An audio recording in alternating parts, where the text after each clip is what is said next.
Have you ever noticed that some clients seem trapped in their thoughts, ruminating, replaying past events, worrying about the future, while others can focus on tasks but avoid deeper reflection or emotion? Beneath these differences is a dynamic dance between two major brain systems, the default mode network and the task-positive network. Understanding how these two interact and how therapy can help them work in harmony can dramatically improve clinical outcomes. Let's start with what they are in plain terms. The default mode network is what the brain does when it's at rest, when we're daydreaming, reflecting on ourselves, imagining the thoughts of others, or thinking about the past or future. It's the storytelling network, the seat of self-reflection and identity. But when it's overactive, it can drive rumination, self-criticism, guilt, or worry, common in depression, anxiety, and trauma. The task-positive network is activated when we focus on a specific goal, problem-solving, planning, doing an REBT self-help sheet, or cooking dinner. It helps us act, decide, and stay in the moment. But when it dominates too much, clients may suppress emotion, lose empathy, or stay stuck in doing mode, unable to connect with meaning. These two networks work in opposition. When one is active, the other tends to quiet down. Healthy mental function depends on the flexibility to shift between them, much like shifting gears in a car, depending on the terrain. In many psychological problems, the gear shift between these systems is stuck. Depression and trauma often involve an overactive default mode network. Clients are lost in self-referential loops. I'm worthless. What if it happens again? Anxiety disorders can show excessive switching. The brain can't decide whether to reflect or act, so it stays hypervigilant. Addictions and compulsive behaviors often represent task-positive network dominance, constant doing and escaping, avoiding the self-reflection that could bring change. Therapy aims, whether we realize it or not, to restore this neural flexibility. When clients can shift smoothly between reflection and action, they become more resilient, self-aware, and capable of goal-directed change. Let's talk about how different therapies engage these networks. Different therapeutic approaches naturally stimulate one network or the other, or both. Mindfulness and meditation calm the default mode network by teaching non-judgmental awareness, reducing overactive negative self-talk. REBT, rational emotive behavioral therapy, and CBT, cognitive behavioral therapy, activate the task-positive network. Clients analyze patterns, identify distortions, and take corrective action. Narrative and psychodynamic therapies gently activate the default mode network, inviting clients to re-examine their life story and sense of identity. Exposure therapy or behavioral activation strengthen the task-positive network, helping clients re-engage with life through movement and mastery.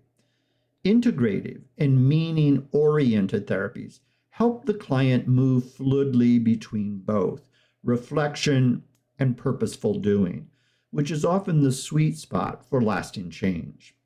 Here are some ways to intentionally balance these systems during sessions.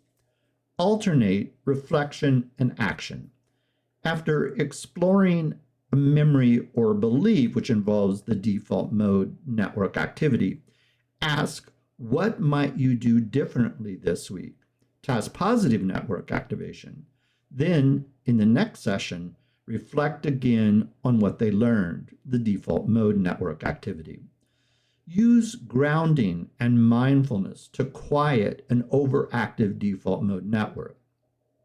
When clients spiral into self-criticism or rumination, gently guide them to sensory awareness, the feeling of the chair, the breath, the present moment.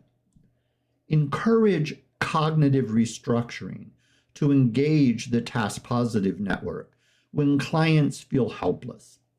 Analyzing evidence, generating alternatives, or practicing problem solving activates forward-focused executive brain functions. Integrate movement or somatic awareness, gentle movement, breathing, or moving meditation, as in Tai Chi, can synchronize networks and restore brain rhythm. Invite meaning and imagination back in.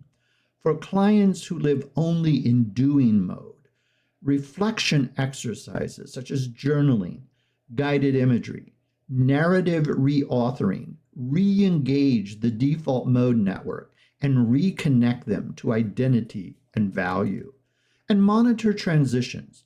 Notice when the client's attention drifts inward, which involves the activity of the default mode network, or becomes narrowly goal-focused, activating of the task-positive network. Use these shifts diagnostically.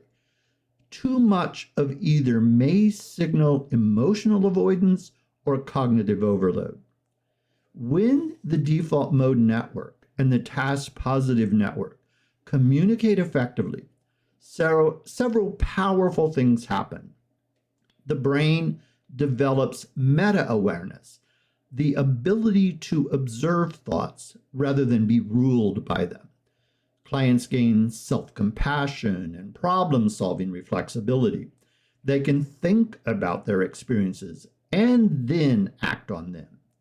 Emotional regulation improves. The prefrontal cortex and limbic system synchronize. Therapy becomes more efficient. Clients internalize both insight and skill. In essence, balancing network activity allows clients to reflect without drowning and act without disconnecting. This is where deep, sustainable change occurs. What this means for therapists. As psychotherapists, such as you and I, we're not just changing minds. We're involved in rewiring brain networks for greater integration. Balancing the default mode network and task-positive network isn't a theoretical luxury. It's the very biological foundation of therapeutic progress. So next time you're in session, when a client is lost in thought, help them act. When they're busy avoiding, help them reflect. When they're rigid, help them flow. In doing this, you're helping their brain, quite literally, learn how to move between self and world, reflection and action, story and skill. And that balance, that's where healing happens. Therapy at its best is not just about reducing symptoms. It's about restoring harmony within the brain's great symphony. When the default mode and the task-positive networks learn to play in tune, clients don't just feel better, they become better at being human. Before we close, if you found this video from Psychotherapy Education and Training helpful or thought-provoking, please take a moment to like the video. It really helps others in our field discover this kind of content. If you'd like to keep learning about psychotherapy, psychotherapies such as REBT and CBT and DBT and acceptance and commitment therapy, the science of change, be sure to subscribe and click the notification bell so you don't miss future videos, lectures, or workshops. I'd also love to hear from you. How do you see the balance between reflection and action showing up in your own work or life? Share your thoughts in the comments below. I read and respond to as many as I can. And if you'd like to go deeper, consider joining the channel as a member. Members get access to exclusive webinars, downloadable handouts, professional training resources, and even live supervision sessions that go beyond what I can share publicly here on YouTube. You'll find the join button right below this video or in the description link. Thanks for being a part of this growing community of learners and practitioners. And as always, keep learning, keep growing, and keep helping others to do the same. This is Dr. Steve Johnson, wishing you a wonderful day.